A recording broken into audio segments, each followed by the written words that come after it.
Vote আসছে, সময় আসছে আপনার হিসেব নেওয়ার। আপনার গ্রামের রাস্তাটা কাঁচা থেকে কি আদৌ পাকা হয়েছে?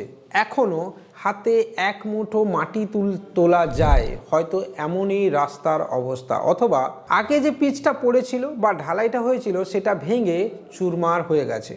তাহলে গত 5 বছরে, অর্থাৎ একটা বিধানসভা থেকে আর একটা বিধানসভাতে ঠিক কী কাজ হয়েছে, আমার মনে হয় সেই বিষয়টা এবার আপনার জেনে নেওয়ার সময় এসছে। অন্ধের মতো শুধু কাগজে তথ্য না দেখে বাস্তবে হাতে কলমে ফাঁকিটা কোথায় হয়েছে আর কাজ কতটা হয়েছে সেটা আপনার বুঝে নেওয়ার দরকার। তো চলুন বন্ধুরা, আজকের এই ভিডিওতে আপনাকে আমি শেখানোর চেষ্টা করব কিভাবে আপনি বাস্তবে কোথায় ফাঁকি রয়েছে সেটা ধরবেন। নমস্কার, এই চ্যানেলে আপনাদের সবাইকে স্বাগত। এটা কোনো রাজনৈতিক চ্যানেল না, এটা সাধারণ মানুষের জন্য একটা শেখানোর চ্যানেল। তাই কোনো রাজনৈতিক অ্যাঙ্গেল থেকে দেখবেন না, আর আমি কোনো রাজনৈতিক দলের পৃষ্ঠপোষকও নই, এটাও আপনাকে আমি ক্লিয়ারলি বললাম।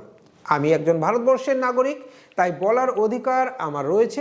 সেই দৃষ্টিভঙ্গি থেকেই এই ভিডিওটাকে শুধুমাত্র দেখবেন। তো চলুন শুরু করি। অনেক জায়গাতেই দেখবেন যে 6 মাসের আগে রাস্তা হয়েছে, কিন্তু 6 মাস পরে সেই রাস্তা ভেঙে খান খান বা ধুলোর মতো পিচগুলো উঠে গেছে। গ্রামের মানুষজন যারা গরিব এবং নিরীহ মানুষ, তারা এটা দেখে হতাশ হন এবং অসম্ভব একটা কষ্টের মধ্যে তারা দিন যাপন করেন। কিন্তু মজার বিষয় হলো, এই কাজগুলো হয় কিন্তু আপনারই ট্যাক্সের টাকাতে বন্ধুরা। তাহলে সেই ট্যাক্সের টাকা আপনার হিসেব নেওয়া উচিত। তবে এই প্রসঙ্গে বলি, যদি আপনি ট্যাক্স পেয়ার না হন, অর্থাৎ গ্রাম পঞ্চায়েতে সঠিক সময়ে আপনি আপনার ট্যাক্স জমা না দেন, তাহলে আমি আপনাকে বলবো যে আপনার বিল্ডিং ট্যাক্স বা প্রপার্টি ট্যাক্স বা আপনার জায়গা জমিনের ট্যাক্স যেটাই রয়েছে কিনা, বা আরও যে ধরনের ট্যাক্স হয় সেগুলো যথাসময়ে গ্রাম পঞ্চায়েতে জমা করবেন। কারণ গ্রাম পঞ্চায়েত এই টাকাতেই উন্নয়নের রাস্তা বা প্রকল্প তৈরি করে। আপনি আপনার গ্রামের মিটিংয়ে হয়তো শুনবেন যে একটা গ্রামের যারা তদারকি করেন বা পঞ্চায়েত বা পৌরসভা বা প্রধান যারা রয়েছেন, তারা কিন্তু একটা লম্বা ফর্দ নিয়ে আসেন। হ্যাঁ বন্ধুরা, এটা খেয়াল করে দেখবেন। সেই ফর্দতে তারা কোথায় কি কাজ হয়েছে তার একটা বিস্তারিত বিবরণ গ্রামসভা বা গ্রামের যে মিটিং হয় সেখানে তুলে ধরেন। আমি আপনাকে বলবো, এই যে তুলে ধরছেন এর কপি আপনি নেবেন। এখানে আপনাকে বলি, এই কপি চাওয়ার এখতিয়ার আপনার রয়েছে। এমনটা নয় যে সেই কপি আপনি চাইলে আপনাকে কেউ দেবে না। গ্রাম পঞ্চায়েত বা গ্রাম পঞ্চায়েতের আধিকারিকগণ যারা এই মিটিংয়ে আসেন বা আপনার পঞ্চায়েতের মধ্যে বা গ্রামের মধ্যে যারা এই বিষয়গুলো তদারকি করেন, তারা এই কপি আপনি চাইলেই দেবে। সেই কপিটা আপনাকে কিন্তু প্রথমে নিতে হবে। এবার দেখুন, এই কাগজটা পেলে কোন রাস্তা কোথা থেকে কত পর্যন্ত হয়েছে সেটা যেমন আপনি জানতে পারবেন, সাথে আপনাকে আর একটি কাগজ চাইতে হবে, সেটা হচ্ছে স্কিম পেপার। এই স্কিম পেপার পাবেন আপনি কোথায়? সেটা আপনি পাবেন নির্মাণ সহায়কের কাছে বা গ্রাম পঞ্চায়েতের যিনি ইঞ্জিনিয়ার, তার কাছে গেলে এই স্কিম সংক্রান্ত পেপার আপনি পেয়ে যাবেন। কেন স্কিম সংক্রান্ত কাগজ আপনার দরকার? না, ধরুন আপনাকে আমি একটা ছবি তুলেই দেখতে পাচ্ছেন, একটি রাস্তা ঢালাই হয়েছে, বলা হচ্ছে 4 ইঞ্চি বা 6 ইঞ্চি ঢালাই হয়েছে। 4 ইঞ্চি মানে এটাই হচ্ছে 1 2 3 4, ঠিক আছে? এটা 1 2 3 ইঞ্চি, আর একটুখানি চলে এলে এটা 4 ইঞ্চি হয়ে যাবে। এটা এই যে গ্যাপটা, এটা হচ্ছে 1 ইঞ্চি, তাহলে 4 ইঞ্চি ঢালাই হয়েছে। কথার কথা বলছি কি, 6 ইঞ্চি ঢালাই হয়েছে। এবার সেই 6 ইঞ্চি ঢালাইটা বাস্তবে হয়েছে কিনা আপনাকে দেখতে হবে। দেখা যাবে যে 6 ইঞ্চির নামে বাস্তবে 4 ইঞ্চি ঢালাই হয়েছে, এটা তো হতেই পারে। তো এই বিষয়টা আপনাকে বুঝে নিতে হবে, আর এটা বুঝতে গেলে, কন্ট্রাক্টরকে ধরতে গেলে আপনার দরকার স্কিম পেপার। শুধু তাই না, এই স্কিম পেপারের মধ্যেই থাকে কি কোয়ালিটির বালি, কি কোয়ালিটির চিপস, কি কোয়ালিটির সিমেন্ট ব্যবহার করা হয়েছে বা হবে। এর ফলে বাস্তবে কাগজের সাথে বাস্তবের মাটিতে কি কাজ হচ্ছে সেটা আপনি বুঝে নিতে পারবেন। কন্ট্রাক্টর বা যারা তদারকি করছেন তারা কি কোয়ালিটির ম্যাটেরিয়াল ব্যবহার করছেন সেটা আপনি জানতে পারবেন।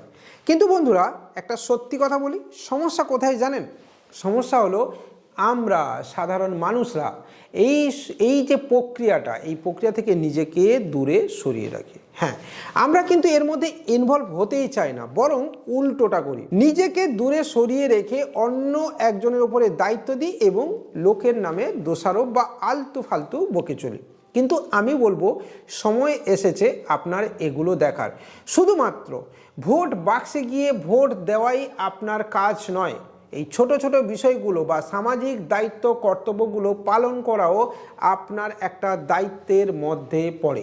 অনেকেই বলেন যে আমি তো ভয় পেয়ে যাই, তার কারণ হচ্ছে আমি কোনো ইঞ্জিনিয়ার নয়, আমি কিভাবে কাজের মান যাচাই করব। এর জন্য তথ্যের অধিকার আইন রয়েছে বা 2009 সালে এই যে আইন রয়েছে, এই আইন অনুযায়ী আপনি কিন্তু অবশ্যই তথ্য চাইতে পারেন। এই আইন ব্যবহার করে দুর্নীতির বিরুদ্ধে যে প্রথম স্টেপ সেটা আপনি নিতে পারেন, ডেস্ক ওয়ার্ক।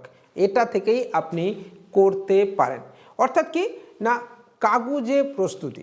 আপনি গভর্নমেন্টের থেকে বা গ্রাম পঞ্চায়েত থেকে, পৌরসভা থেকে বা ব্লক থেকে আরটিআইয়ের মাধ্যমে সমস্ত তথ্য আপনি কিন্তু নিতে পারবেন। এছাড়া যখন প্র্যাকটিক্যালি কাজ চলে বা কাজ শুরু হচ্ছে, তখন কিন্তু আরটিআই না করেই আপনি গ্রাম পঞ্চায়েতে গেলে এই তথ্য চাইতে পারবেন অ্যাজ এ ভোটার। এবার ভোটের আগে যদি আপনি এই তথ্য আপনি গ্রামের মানুষ হিসেবে জানতে চান, তাহলে আপনাকে কিছু হোমওয়ার্ক করে নিতে হবে। হোমওয়ার্ক কি না, প্রতিটি স্কিমের তথ্য আপনাকে জানতে হবে। গ্রামে ঘুরে ঘুরে আপনাকে ডিসপ্লে বোর্ডে কি লেখা আছে তার ফটো তুলতে হবে এবং সেই অনুযায়ী আপনাকে আরটিআই লজ করতে হবে বা আরটিআই করতে হবে। এর ফলে একটা নির্দিষ্ট সময়ে গ্রাম পঞ্চায়েত নেবে এবং একটি নির্দিষ্ট সময়ের মধ্যে আপনাকে গ্রাম পঞ্চায়েত এই তথ্য প্রদান করবে। তার জন্য কিন্তু একটা খরচও হয়।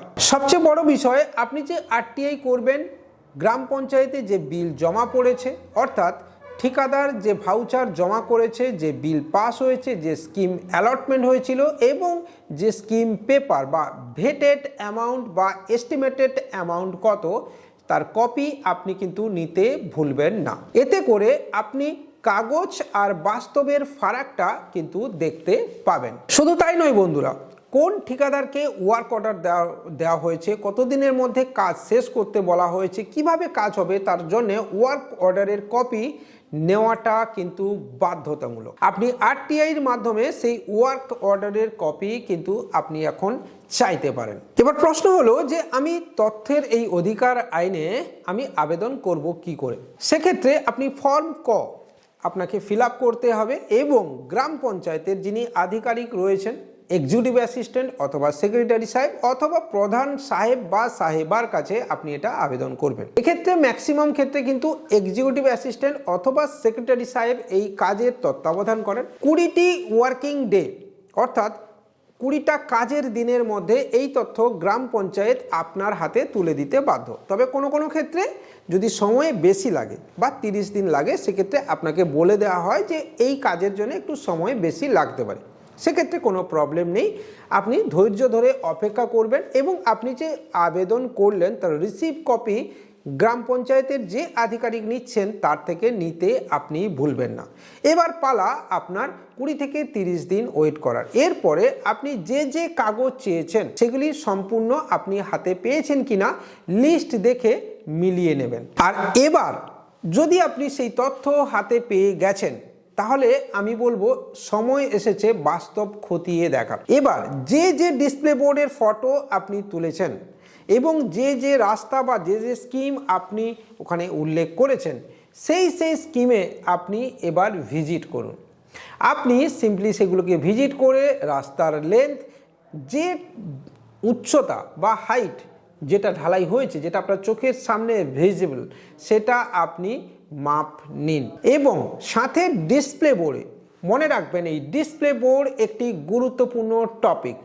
এর থেকেই কিন্তু অনেক তথ্য আপনি পাবেন। এখান থেকেই কিন্তু আপনি কোন স্কিমে কতদূর কাজ হয়েছে, কত টাকা খরচ হয়েছে, সব আপনি খুঁজে পেয়ে যাবেন এবং সেই অনুযায়ী কাগজ অর্থাৎ স্কিম পেপার আপনি মিলিয়ে দেখবেন। রাস্তার ক্ষেত্রে বা রোডের ক্ষেত্রে, ঢালাই রোড হোক বা সিমেন্ট রোড হোক বা পিচের রাস্তা হোক, এক্ষেত্রে উচ্চতা মাপাটা কিন্তু খুব জরুরি এবং সাথে লেন্থ। আপনি একদম 50 মিটার টেপ বা 100 মিটারের টেপ ব্যবহার করুন। প্রপার টেপ দিয়ে আপনি মাপুন, আর উচ্চতা মাপার জন্য একটি দণ্ড ব্যবহার করুন বা লাঠি ব্যবহার করুন, এবং যেখানে আপনি উচ্চতা নেবেন সেখানে মাটিটাকে একটুখানি খুঁড়ে দিতে হবে এবং দিয়ে তারপরে আপনাকে উচ্চতা মাপতে হবে। এবং উচ্চতা মাপার ক্ষেত্রে আপনাকে আমি সাজেস্ট করব যে একটি রাস্তার 3টে জায়গাতে আপনি উচ্চতা মাপবেন। এর ফলে কি হবে, আপনি কোথাও উঁচু নিচু থাকতে পারে, কম বেশি থাকতে পারে, এটার ফলে আপনি একটা গড় কত উচ্চতা ঢালাই হয়েছে আপনি কিন্তু প্রমাণ পেয়ে যাবেন। এবার এখান থেকেই উঠে আসবে বাস্তব তথ্য, লম্বা কত কম হয়েছে নাকি বেশি হয়েছে। যদি 10 মিটারও বেশি লেখা থাকে বা 10 ফুটও বেশি লেখা থাকে সেটা আপনি বুঝতে পেরে যাবেন, এবং তার সাথে সাথে উচ্চতাতে কোথাও কম হয়েছে নাকি বেশি হয়েছে সেটাও আপনি জানতে পারবেন, এবং সেখান থেকে প্র্যাকটিক্যালি হিসাব আপনার সামনে এসে পড়বে। এবার কাজের গুণমান যাচাই। হ্যাঁ বন্ধুরা, এই কাজের গুণমান যাচাইয়ের ক্ষেত্রে যদি পিচের রাস্তা হয় আপনি একটুখানি পা ঘষে দিয়ে দেখুন গুঁড়োগুলো কি উঠে যাচ্ছে। যদি গুঁড়োগুলো উঠে যায় তাহলে আপনি জানবেন কাজের গুণগত মান ভালো নয়। আবার যদি এটা ঢালাই রাস্তা হয় বা সিমেন্ট রোড হয় সেক্ষেত্রে রাস্তার পাশে দেখবেন দু একটা নুড়ি অবশ্যই পড়ে থাকে, এবং এখানে নির্দিষ্ট স্টোনের সাইজ বা চিপসের সাইজ কিন্তু মেনশন করা থাকে স্কিম পেপারে। বাস্তবে সেই সাইজ ব্যবহার হয়েছে কিনা সেখান থেকে আপনি বুঝতে পেরে যাবেন। শুধু তাই নয়, সিমেন্টের কোয়ালিটিও আপনি এখান থেকে বোঝা যায়, যেটা অ্যাকচুয়ালি খালি চোখে বোঝা যায়। সেক্ষেত্রে আপনি রাস্তাটা নতুন রাস্তা হলে কিন্তু তার কোয়ালিটি ঠিক থাকবে, এবং যদি ভালো কোয়ালিটির সিমেন্ট ব্যবহার করা হয়ে থাকে এবং তার সাথে ভাগ অর্থাৎ 4টে বালি একটা সিমেন্ট যে ব্যাপারটা থাকে সেটা যদি ঠিকঠাক থাকে তাহলে কিন্তু রাস্তা থেকে গুঁড়ো বা ধুলোর মতো পদার্থ বেশি উঠবে না।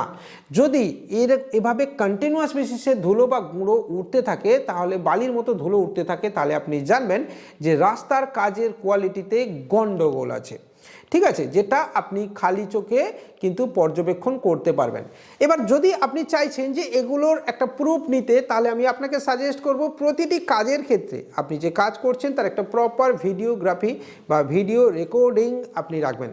আজকের ডেটে দাঁড়িয়ে ভিডিও রেকর্ডিং রাখাটা খুব জরুরি, কারণ মানুষ চোখে না দেখলে কোনো কিছু বিশ্বাস কিন্তু করতে চায় না। দেখুন বন্ধুরা, যখনই কোনো দুর্নীতি হয় সেই দুর্নীতির সবচেয়ে বড় সাক্ষী হলো কিন্তু মানুষ। আর অভিজ্ঞতা বলছে মানুষ সাথ না দিলে যে কোনো কিছুই কিন্তু হতে পারে। যখন কাজ চলছিল তখন কিভাবে কাজ হয়েছে, তাড়াহুড়ো করে নাকি ধীরে সুস্থে, সময় নিয়ে নাকি খুব দ্রুত গতিতে, কতজন লোক কাজ করেছে, তারা কিভাবে কাজ করেছে, তাদের থেকে সাক্ষাৎকার আপনি নিতে পারেন। যেটা আপনি যদি একজন দায়িত্বপূর্ণ নাগরিক হন তাহলে এটা আপনি করতে পারেন। এবং একটা জিনিস জানবেন, এখান থেকেই কিন্তু কিছু না কিছু তথ্য আপনার উঠে আসবে যে আপনার গ্রাম পঞ্চায়েত আদৌ কি কোনো সঠিক কাজ করছে নাকি ভুল ডিরেকশানে চলে যাচ্ছে। একটা কথা বলি যে একা লড়তে গেলে আপনি কিন্তু বিফলে যাবেন। কোনো কাজের যদি দুর্নীতি হয়ে থাকে, দিনের আলোতে কাজ না করে যদি সন্ধ্যের পরে কাজ হয়ে থাকে এবং যদি অনিয়ম হয়ে থাকে, তাহলে গ্রামের মানুষরা একজোট হন, জবাব চান আপনার গ্রাম পঞ্চায়েত, পৌরপিতা বা পঞ্চায়েতের কাছে বা প্রধানের কাছে। মনে রাখবেন, মানুষের শক্তি হলো আসল শক্তি। আমরা যদি আজ পিছিয়ে থাকি তাহলে আমাদের নিজের ভুলের জন্যেই পিছিয়ে আছি। শুধু তাই না, আমাদের নিজেদের ত্রুটিটাও দেখা দরকার। আমরা কতটা স্বচ্ছ সেটা আমাদের নিজেদেরকে প্রথমে ভেবে দেখতে হবে। আশা করছি এই নতুন ভিডিও আপনার ভালো লাগবে। যদি ভালো লাগে লাইক কমেন্ট শেয়ারের সাথে সাথে চ্যানেলটাকে সাবস্ক্রাইব করবেন, বেল আইকন বাজিয়ে দেবেন। আর কি ধরনের ভিডিও আপনি দেখতে চান সেটা অবশ্যই কমেন্টের মাধ্যমে জানাতে ভুলবেন না। বাই।